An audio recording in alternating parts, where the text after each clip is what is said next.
Man, I tell you, I screwed everything up when I was younger, in high school, college, even just out of college, in my early 20s and so on. Like, I did everything wrong. And as a result, I was always sick, always injured, and hardly ever making any sort of gains.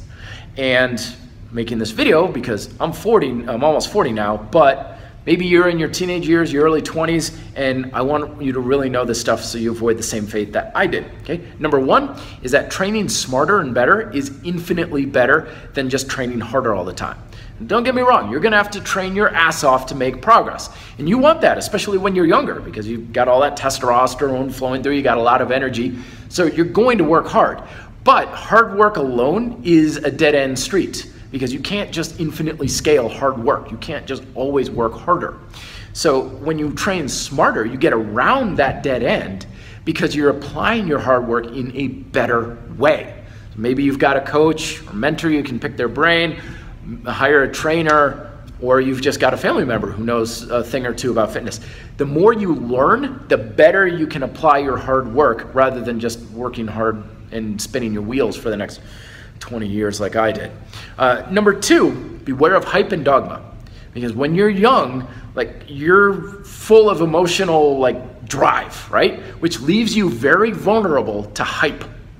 The hype out there that's basically any sort of dogmatic idea is filled with either what I call doomsday or utopian hype. And this sort of thing is well, if you don't train this one way or you don't eat this one way, you're screwed. Everything bad is gonna happen. But if you do, on the utopian side, it's going to be all your dreams are going to come true. And there's nothing wrong with these ideas. The dogmatic notions are based on good ideas, so definitely try them out and use them. What gets you in trouble is thinking that I have to do it this way. There's only one way you can eat right. There's only one way that you can exercise or whatever for muscle mass, or it's the optimal way, the one optimal way. The reality is there's a ton of flexibility with everything in fitness, in how you approach exercise, how you approach eating, diet, and lifestyle. And your success will depend on more on what works best for you, not what some expert thinks is best and how well you can adhere to some rules. The other way this kind of screws you over is you're going to change everything about you, your body, your mind, and your life a million ways in the next 5 to 10 years. Dogmas turn a blind eye to this. They're I don't care what happens in your body or your life or your mind or anything. You got to keep doing it this one way.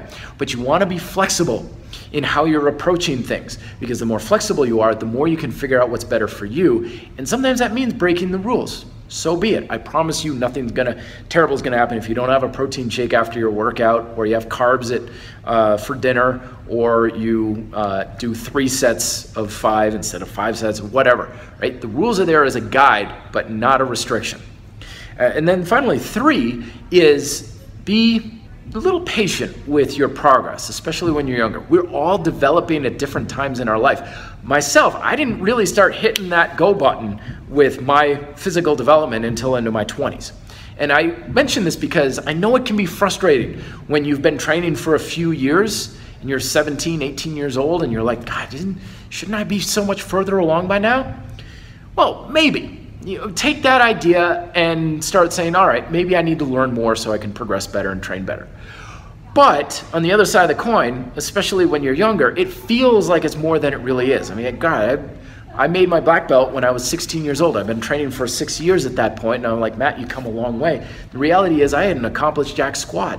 That was nothing compared to what I had to still learn and understand. And the same thing happens in fitness.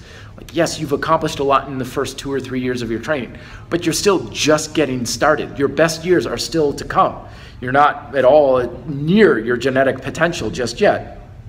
So be patient with yourself. Give yourself some freedom and flexibility, because even if you're not making massive gains now, you are doing the most important thing now, which is establishing your habits. Because the habits regarding diet and exercise you establish in your youth are way more powerful for your success over the long term than any sort of gains that you're going to make right now. Okay? I hope that all makes sense. Let me know if you have questions down below. Fit, live free.